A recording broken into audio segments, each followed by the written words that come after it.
नमस्कार। यह है कहानियों का अद्भुत संसार किस्सा कहानी और मैं मंजीत ठाकुर आपको सुना रहा हूं प्रेमचंद की कहानियां। आज सुनिए उनकी एक खास कहानी जिसका शीर्षक है झांकी। कई दिन से घर में कलह मचा हुआ था। मां अलग मुंह फुलाए बैठी थी, स्त्री अलग। घर की हवा में जैसे जहर भरा हुआ था। रात को भोजन नहीं बना। दिन को मैंने स्टोव पर खिचड़ी डाली, पर खाया किसी ने नहीं। बच्चों को भी आज भूख नहीं थी। छोटी लड़की कभी मेरे पास आकर खड़ी हो जाती, कभी अपनी मां के पास, कभी दादी के पास, पर कहीं उसके लिए प्यार की बातें नहीं थी। कोई इसे गोद में नहीं उठाता था, मानो उसने भी अपराध किया हो। लड़का शाम को स्कूल से आया। किसी ने उसे कुछ खाने को नहीं दिया, न उससे बोला न कुछ पूछा। दोनों बारामदे में मन मारे बैठे हुए थे और शायद सोच रहे थे कि घर में आज क्यों लोगों के हृदय उनसे इतने फिर गए हैं। भाई बहन दिन में कितनी बार लड़ते हैं, रोना पीटना भी कई बार हो जाता है, पर ऐसा कभी नहीं होता कि घर में खाना ना पके या किसी से कोई बोले नहीं। ये एक ऐसा झगड़ा है कि 24 घंटे गुजर जाने पर भी शांत नहीं होता। ये शायद उनकी समझ में नहीं आ रहा था। झगड़े की जड़ कुछ नहीं थी। अम्मा ने मेरी बहन के घर तीजा भेजने के लिए जिन सामानों की सूची लिखाई थी, वो पत्नी जी को घर की स्थिति देखते हुए कुछ अधिक मालूम हुई। अम्मा खुद समझदार हैं। उन्होंने थोड़ी बहुत काट छांट कर दी थी, लेकिन पत्नी जी के विचार से और काट छांट होनी चाहिए थी। 5 साड़ियों की जगह 3 रहे तो क्या बुराई है। खिलौने इतने क्या होंगे, इतनी मिठाई की क्या जरूरत। उनका कहना था जब रोजगार में कुछ मिलता नहीं, दैनिक कार्यों में खींचतान करनी पड़ती है, दूध घी के बजट में तकलीफ हो गई है, तो फिर तीजे में क्यों इतनी उदारता की जाए। पहले घर में दिया जलाकर तब मस्जिद में जलाते हैं। ये नहीं कि मस्जिद में तो दिया जला दें और घर अंधेरा पड़ा रहे। अब इसी बात पर सास बहू में तकरार हो गई, फिर शाखें फूट निकली। बात कहां से कहां जा पहुंची, गड़े हुए मुर्दे उखाड़े गए। अन्योक्तियों की बारी आई, व्यंग्य का दौर शुरू हुआ और मौना अलंकार पर समाप्त हो गया। मैं बड़े संकट में था। अगर अम्मा की तरफ से कुछ कहता हूं तो पत्नी जी रोना धोना शुरू करती हैं, अपने नसीबों को कोसने लगती हैं। पत्नी की तरफ से कुछ कहता हूं तो जन मुरीद की उपाधि मिलती है, जोरू का गुलाम।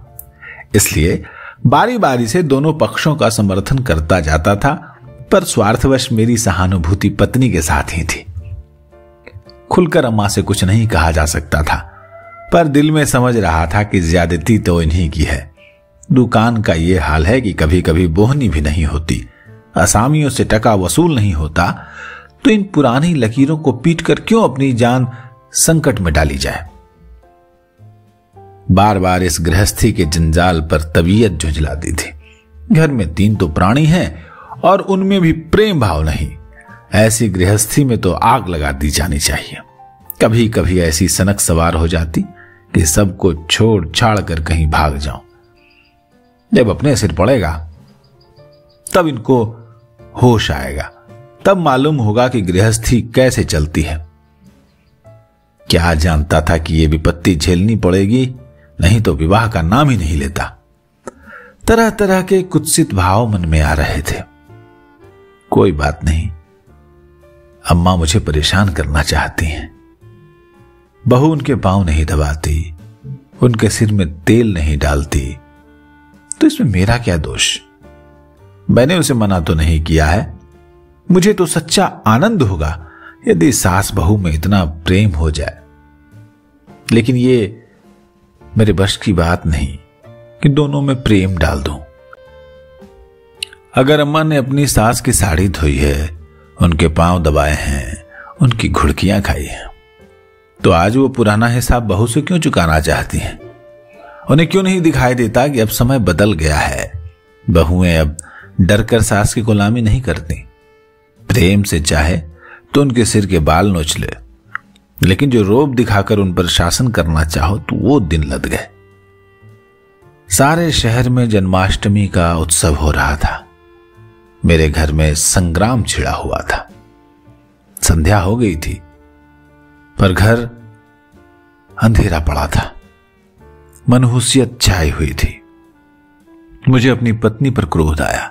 लड़ती रहो, लड़ो, लेकिन घर में अंधेरा क्यों रखा है?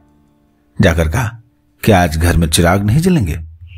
पत्नी ने मुंह फुलाकर कहा, जला क्यों नहीं लेते? तुम्हारे हाथ नहीं है? मेरी देह में आग लग गई।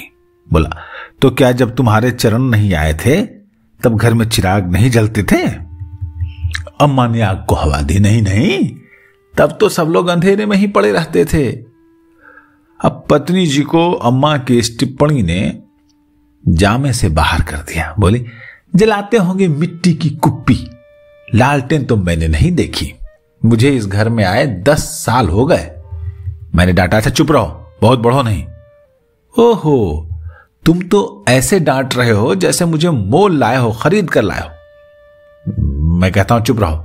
क्यों चुप रहो? अगर एक कहोगे तो 2 सुनोगे। अच्छा, तो इसी का नाम पतिव्रत है।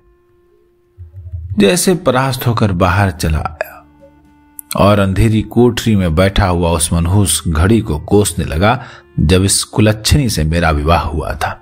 इस अंधकार में भी 10 साल का जीवन सिनेमा के चित्रों की भांति मेरे नेत्रों के सामने दौड़ गया। उसमें कहीं प्रकाश की झलक नहीं थी, कहीं स्नेह की मृदुता नहीं थी, कोमलता नहीं थी।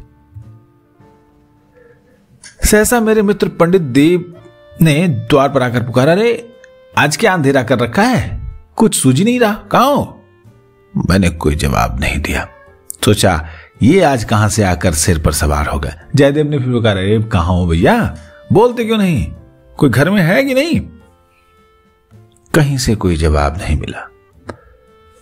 जयदेव ने द्वार को इतनी जोर से झंझोड़ा कि मुझे भय हुआ कि कहीं दरवाजा, चौखट, बाजू समेत गिर न पड़े। फिर भी मैं बोला नहीं। उनका आना खल रहा था।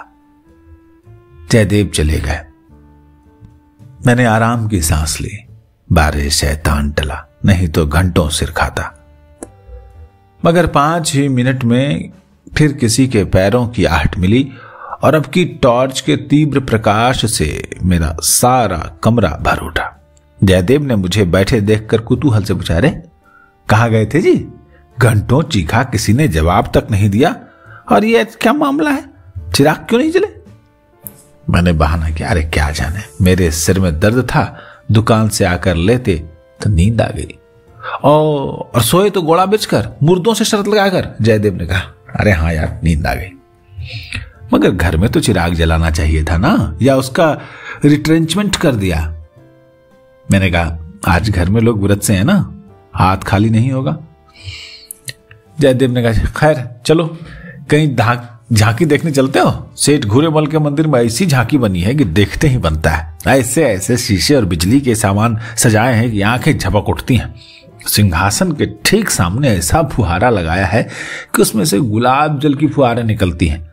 मेरा तो चोला मस्त हो गया, सीधे तुम्हारे पास दौड़ा चला आ रहा हूं। बहुत झांकियां देखी होंगी तुमने, लेकिन ये कुछ और ही चीज है। आलम फटा पड़ता है। सुनते हैं कि दिल्ली से कोई बहुत चतुर कारीगर आया है, उसी की ये करामात है। मैंने उदासीन भाव से कहा, मेरी तो जाने की इच्छा नहीं है, बड़ा जोर का सर दर्द हो रहा है। जयदेव ने कहा, तब तो जरूर चलो, दर्द भाग न जाए तो कहना। मैंने कहा, तुम तो यार बहुत दिक करते हो। इसी मारे में चुपचाप पड़ा था कि किसी तरह बला टले, लेकिन तुम सिर पर सवार हो गए, कह दिया नहीं जाऊंगा। जयदेव ने कहा, और मैंने कह दिया कि मैं जरूर ले जाऊंगा। मुझ पर विजय पाने का मेरे मित्रों को बहुत आसान नुस्खा है। यूं हाथापाई, धींगा मुस्ती, धौल धप्पे में किसी से पीछे रहने वाला नहीं हूं, लेकिन किसी ने मुझे गुदगुदा दिया और मैं परास्त हो जाता हूं। फिर मेरी कुछ नहीं चलती। मैं हाथ जोड़ने लगता हूं, घिघियाने लगता हूं और कभी कभी रोने भी लगता हूं। जयदेव ने वही नुस्खा आजमाया और उसकी जीत हो गई। संधि की वही शर्त ठहरी कि मैं चुपके से झांकी देखने चला चलूं। सेठ घूरेलाल उन आदमियों में है जिनका प्रातः को नाम ले लो तो दिन भर भोजन न मिले। उनके मक्खी चूस पने की सैकड़ों ही दंत कथाएं नगर में प्रचलित हैं। कहते हैं कि एक बार मारवाड़ का एक भिखारी उनके द्वार पर आकर डट गया कि भिक्षा लेकर ही जाऊंगा। सेठ जी भी अड़ गए कि भिक्षा नहीं दूंगा चाहे कुछ हो जाए। मारवाड़ उन्हीं के देश का था। कुछ देर तो उनके पूर्वजों का बखान करता रहा, फिर उनकी निंदा करने लगा। अंत में द्वार पर लेट गया। सेठ जी ने रत्ती भर परवाह नहीं की। भिक्षुक भी अपनी धुन का पक्का था। सारा दिन द्वार पर बेदाना पानी पड़ा रहा और अंत में वहीं मर गया। तब सेठ जी पसीजे और उसकी क्रियाकर्म इतने धूमधाम से की कि बहुत कम ही किसी लोगों ने किसी की की होगी। भिक्षुक का सत्याग्रह सेठ जी के लिए वरदान हो गया। उनके अंतःकरण में भक्ति का जैसे स्रोत खुल गया। अपनी सारी संपत्ति धर्मार्थ अर्पण कर दी। हम लोग ठाकर द्वारे में पहुंचे तो दर्शकों की भीड़ लगी हुई थी। कंधे से कंधा छिलता था। आने और जाने के मार्ग अलग थे, फिर भी हमें आधे घंटे के बाद ही भीतर जाने का अवसर मिला। जयदेव सजावट देख देख कर लोटपोट हुए जाते थे, पर मुझे ऐसा मालूम होता था कि इस बनावट और सजावट के मेले में कृष्ण की आत्मा कहीं खो गई है। उनकी वो रत्न जटित बिजली से जगमगाती मूर्ति देखकर मेरे मन में ग्लानि उत्पन्न हुई। इस रूप में भी प्रेम का निवास हो सकता है? मैंने तो रत्नों में दर्प और अहंकार ही भरा देखा है। मुझे उस वक्त यही याद न रहा कि एक करोड़पति सेठ का मंदिर है और धनी मनुष्य धन में लूटने वाले ईश्वर की ही कल्पना कर सकता है। धनी ईश्वर में ही उसकी श्रद्धा हो सकती है। जिसके पास धन नहीं, वो उसकी दया का पात्र हो सकता है, श्रद्धा का कदापि नहीं। मंदिर में जयदेव को सभी जानते हैं। उन्हें तो सभी जगह सभी जानते हैं। मंदिर के आंगन में संगीत मंडली बैठी हुई थी। केलकर जी अपने गंधर्व विद्यालय के शिष्यों के साथ तंबूरा लिए बैठे थे। पखावज, सितार, सरोद, वीणा और न जाने कौन कौन से बाजे, जिनके नाम भी मैं नहीं जानता, उनके शिष्यों के पास थे। कोई गत बजाने की तैयारी हो रही थी। जयदेव को देखते ही केलकर जी ने पुकारा। मैं भी तुफैल में जा बैठा। एक क्षण में गत शुरू हो गई, समा बंध गया। जहां इतना शोरगुल था कि तोप की आवाज भी सुनाई नहीं देती, वहां जैसे माधुर्य के उस प्रवाह ने सब किसी को अपने में डुबा लिया। जो जहां था वहीं मंत्र मुग्ध सा खड़ा था। मेरी कल्पना कभी इतनी सचित्र और सजीव नहीं थी। मेरे सामने न वही बिजली की चकाचौंध थी, न वो रत्नों की जगमगाहट, न वो भौतिक विभूतियों का समारोह। मेरे सामने वही यमुना का तट था, गुलमलताओं का घूंघट मुंह पर डाले हुए। वही मोहिनी गौए थी, वही गोपियों की जल क्रीड़ा, वही वंशी की मधुर ध्वनि, वही शीतल चांदनी और वही प्यारा नंद किशोर, जिसके मुख छवि में प्रेम और वात्सल्य की ज्योति थी, जिसके दर्शनों से ही हृदय निर्मल हो जाते थे। मैं इसी आनंद विस्मृत की दशा में था कि कंसर्ट बंद हो गया और आचार्य केलकर के किशोर शिष्य ने ध्रुपद आलापना शुरू किया। कलाकारों की आदत है कि शब्दों को कुछ इस तरह तोड़ मड़ोड़ देते हैं कि अधिकांश सुनने वालों की समझ में नहीं आता कि क्या गा रहे हैं। इस गीत का एक शब्द भी मेरी समझ में नहीं आया, लेकिन कंठस्वर में कुछ ऐसी मादकता भरी हुई थी, ऐसा लालित्य था कि प्रत्येक स्वर मुझे रोमांचित कर देता था। कंठ स्वर में इतनी जादू शक्ति है, इसका मुझे आज कुछ अनुभव हुआ। मन में एक नए संसार की सृष्टि होने लगी, जहां आनंद ही आनंद है, प्रेम ही प्रेम, त्याग ही त्याग। ऐसा जान पड़ा कि दुख केवल चित्त की एक वृत्ति है, सत्य है केवल आनंद। एक स्वच्छ करुणा भरी कोमलता जिसे मन को महसूसने लगी। ऐसी भावना मन में उठी कि वहां जितने सज्जन बैठे हुए थे, सब मेरे अपने हैं, अभिन्न हैं। फिर अतीत के गर्भ से मेरे भाई की स्मृति मूर्ति निकल आई। मेरा छोटा भाई बहुत दिन हुए मुझसे लड़कर घर की जमा जत्था लेकर रंगून भाग गया था और वहीं उसका देहांत हो गया था। उसके पार्श्विक व्यवहारों को याद करके मैं उन्मत्त हो उठता था। उसे जीता पा जाता तो शायद उसका खून पी जाता, पर इस समय स्मृति मूर्ति को देखकर मेरा मन जैसे मुखरित हो उठा। उसे आलिंगन करने के लिए व्याकुल हो गया। उसने मेरे साथ, मेरी स्त्री के साथ, माता के साथ, मेरे बच्चों के साथ जो जो कटु, नीच और घृणास्पद व्यवहार किए थे वो सब भूल गए। मन में केवल यही भावना थी, मेरा भैया कितना दुखी है। मुझे इस भाई के प्रति कभी इतनी ममता नहीं हुई थी। फिर तो मन की वो दशा हो गई जिसे आप बिह्वलता कह सकते हैं। शत्रुभाव जैसे मन से मिट गया था। जिन जिन प्राणियों से मेरा वैर भाव था, जिनसे गाली गलौज, मार पीट, मुकदमेबाजी सब कुछ हो चुकी थी, वो सभी जैसे मेरे गले में लिपट लिपट कर हंस रहे थे। फिर विद्या यानी पत्नी की मूर्ति मेरे सामने आ खड़ी हुई। वो मूर्ति जिसे 10 साल पहले मैंने देखा था। उन आंखों में वही विकल कंपन था, वही संदिग्ध विश्वास, कपोलों पर वही लज्जा लालिमा, जैसे प्रेम सरोवर से निकला हुआ कोई कमल पुष्प हो। वही अनुराग, वही आवेश, वही याचना भरी उत्सुकता जिसमें मैंने उस न भूलने वाली रात को उसका स्वागत किया था। एक बार फिर वो सब मेरे हृदय में जाग उठा। मधुर स्मृतियों का जैसे स्रोत सा खुल गया। जी ऐसा तड़पा कि इसी समय जाकर विद्या के चरणों में सिर रगड़ कर रोऊं और रोते रोते बेसुध हो जाऊं। मेरी आंखें सजल हो गईं। मेरे मुंह से जो कटु शब्द निकले थे वो सब जैसे ही हृदय में ही गड़ने लगे। इसी दशा में जैसे ममता मई माता ने आकर मुझे गोद में उठा लिया हो। बालपन में जिस वात्सल्य का आनंद उठाने की मुझ में शक्ति नहीं थी, वह आनंद आज मैंने उठाया। गाना बंद हो गया। सब लोग उठ उठकर जाने लगे। मैं कल्पना सागर में ही डूबा रहा। सहसा जयदेव ने पुकारा, अरे चलते हो या बैठे ही रहोगे?